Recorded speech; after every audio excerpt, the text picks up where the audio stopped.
Hello again. Is Russia meddling in the French elections like it did, as some allege, in the US? Are the Russians playing favourites, helping Marine Le Pen of the National Front by running down her main rival and current frontrunner, Macron? Some say yes, others say no. But one way of looking at it is what transformation which candidate could bring to French ties with Russia. Going by that, Le Pen is a surefire winner. Her stance is anti-Europe and she has promised she will dump the euro, returning France to the good old franc. Donc je pense qu'il faut arrêter de dire que l'euro a protégé. L'euro n'a rien protégé du tout. L'euro n'a protégé personne, bien au contraire. L'euro a été un boulet pour les prix, un boulet pour l'emploi, un boulet pour la compétitivité de nos entreprises. Et je tiens que il serait beaucoup plus simple de faire repartir l'économie sans avoir, encore une fois... The euro doesn't protect anyone. The euro is like a bullet, she says. Le Pen is also anti-NATO. C'est inconfortable pour certains, mais il n'y a plus d'URSS. Il y a un pays qui est la Russie, qui n'a pas de raison d'être traité avec, comment dire, un a priori particulier. La Russie n'a pas mené d'action contre les pays d'Europe. That's not all. She's also slammed Donald Trump when he backtracked on NATO.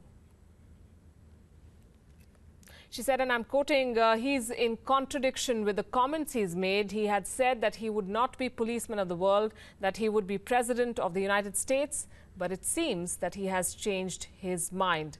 Marine Le Pen has also described as unfair and silly the sanctions levied by the European Union on Russia since the annexation of Crimea, and has consistently called for closer ties with Russia's President Vladimir Putin. This is how she put it.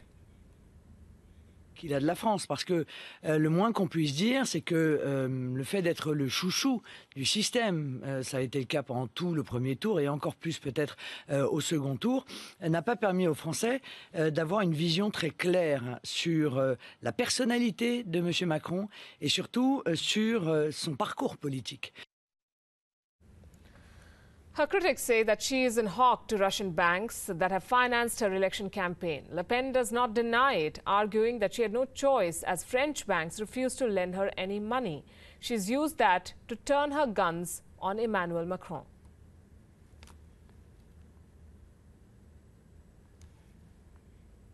De la France, parce que le moins qu'on puisse dire, c'est que le fait d'être le chouchou du système, ça a été le cas pendant tout le premier tour et encore plus peut-être au second tour, n'a pas permis aux Français d'avoir une vision très claire sur la personnalité de M. Macron et surtout sur son parcours politique. And she fired another poison dart at Macron later, accusing him of having offshore accounts, a point which he has denied. De compte dans quelque paradis fiscal que ce soit. D'abord parce que c'est pas mon tempérament, ni ma nature profonde. Ensuite parce que j'ai toujours voulu revenir dans la chose publique.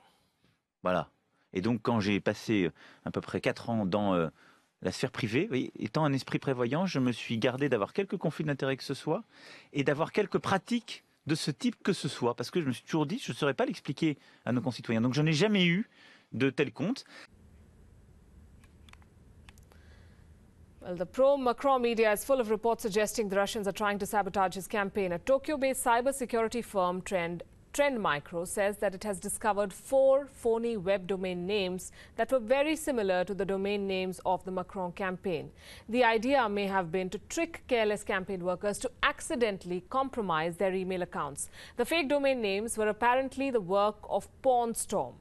Pawnstorm is reported to be an arm of Russia's intelligence. The Tokyo firm says the attack on Macron's campaign mirrors similar attacks in the past by Pawnstorm.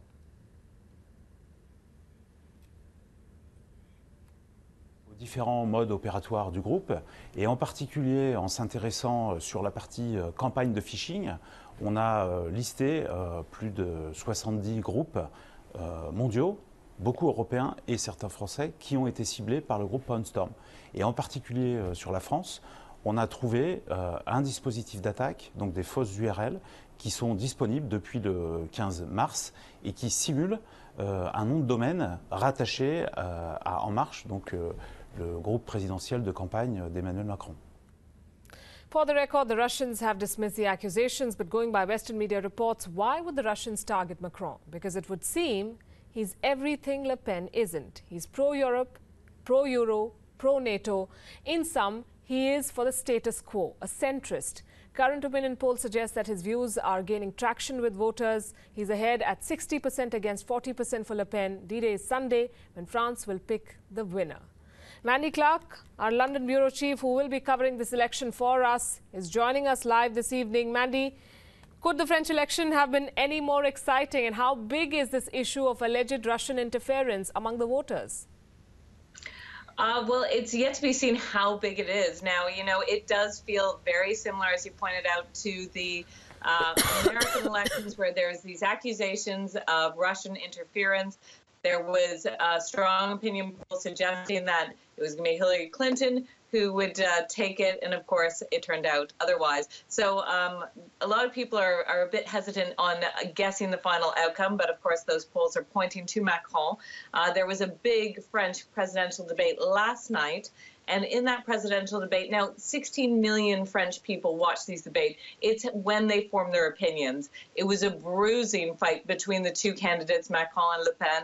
They traded insults. Now the press, as you say, are saying that Macron's going to take it, but she certainly hit on the points that that show he's for the status quo. She accused him of being elitist, that he is just for the people in power, and her base core is the regular French people who feel that they've been overlooked by the system, the working class French. And that was similar to the Trump campaign. So we are seeing a lot of parallels, and of course these Russian ties. Now there is of course reports in the French media that Russians playing a factor.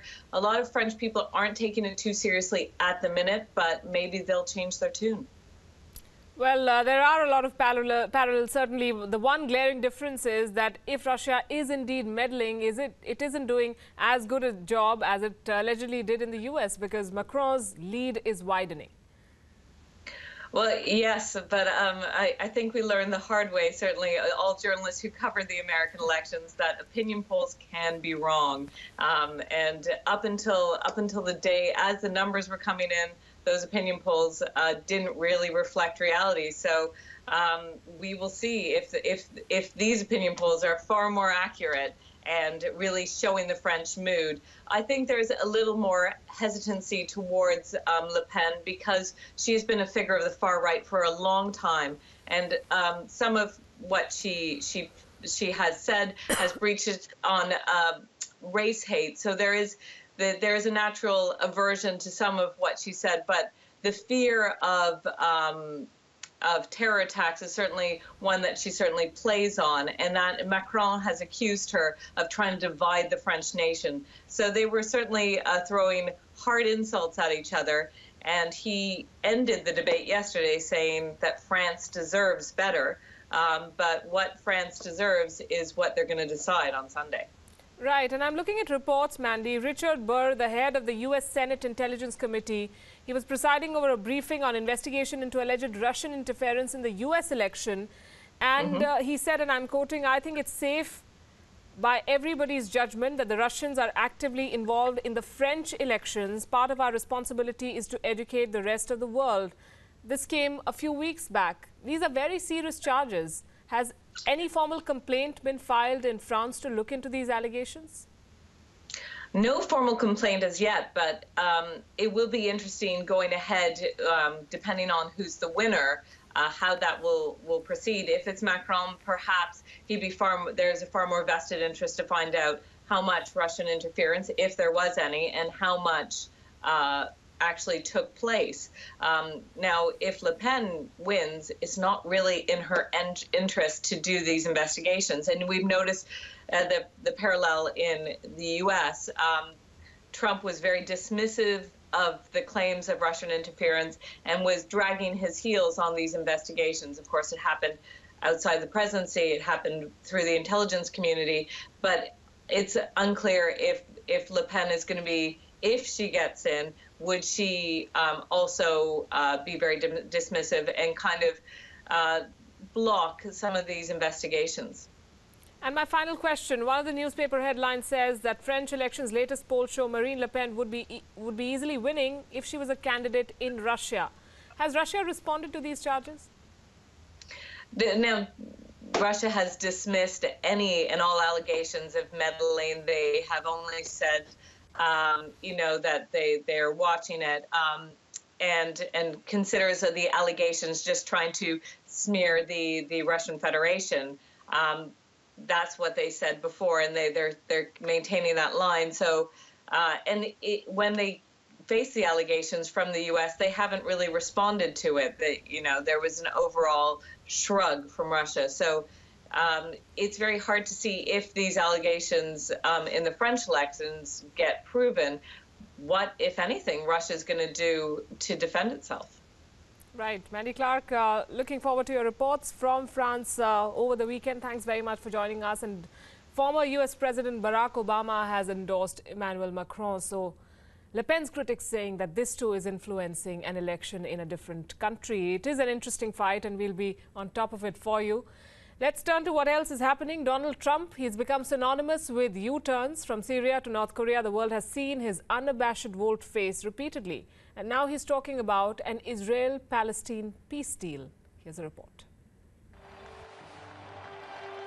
The President of the United States seems a man in a hurry to live up to his name. Barely 6 months into his presidency, the controversial occupant of the White House has already ruffled feathers among opposition Democrats through 2 audacious examples of Trump card diplomacy. First, President Donald Trump told interviewers last week that renegade North Korean leader Kim Jong-un was a smart cookie and that he would be honored to meet with the despot leader whose missile tests and nuclear threats have mobilized the navies of the United States and Japan in the Korean waters and put thousands of Chinese troops on red alert. He's dealing with obviously very tough people, in particular the generals and others.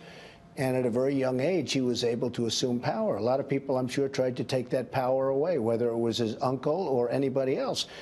And he was able to do it. So obviously, he's a pretty smart cookie. Former Secretary of State and veteran Democrat Madeleine Albright wasn't amused. Albright said President Trump was bent on forging personal relationships and not thinking of U.S. policy towards a despot leader who, she said, keeps his people in poverty and starving.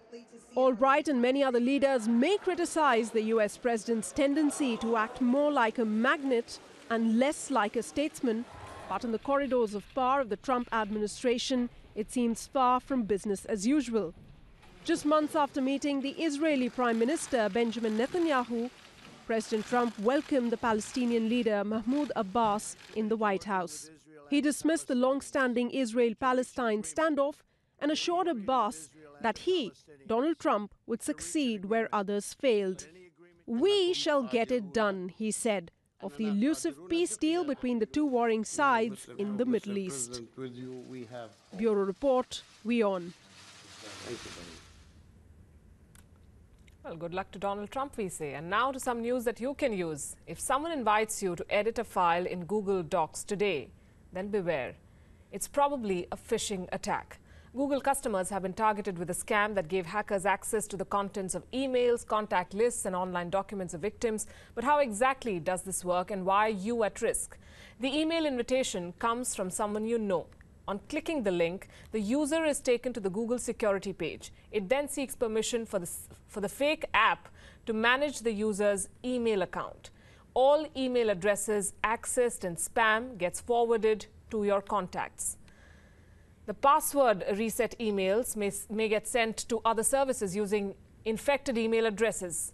Now let's get a sense of just how big this phishing scam actually is. The scam affected fewer than a tenth of Gmail users, approximately 1 billion users. It was stopped within an hour, we are told, according to Google. Google has now shut down the attack. The company, in an official statement, said, and I'm quoting, "We have taken action to protect users against an email impersonating Google Docs and have disabled offending accounts. We've removed the fake pages, pushed updates through the safe browsing and other abuse." Our abuse team, in fact, is working to prevent this kind of spoofing from happening again. In the meantime, if you have fallen victim to the massive Google phishing hack, then here are some steps that you can take. Revoke access to Google Docs immediately. See if your account has sent any spam emails. Warn friends about spam emails that their account is compromised. And finally, today is the 4th of May. It is Star Wars Day. And here's a treat for all the fans. Thanks very much for watching.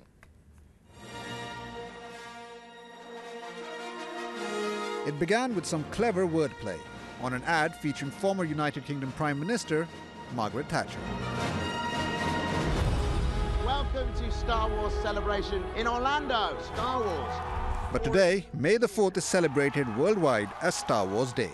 A spin on the popular dialogue, "May the Force be with you." Rey, may the Force be with you.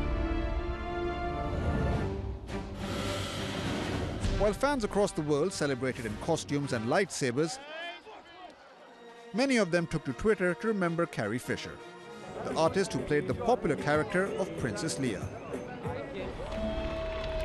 While fans across the world celebrated the iconic movie franchise on May the 4th, it wasn't until Disney's purchase of Lucasfilm that the tradition became mainstream. What will you do if they break you?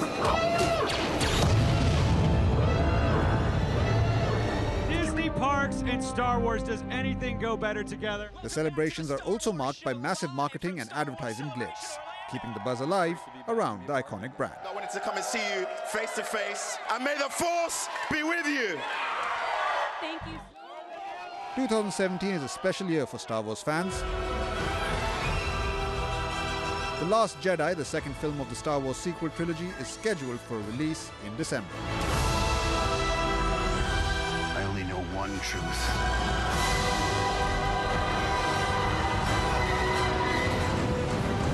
Until then, may the Force be with the fans. Bureau Report, WION.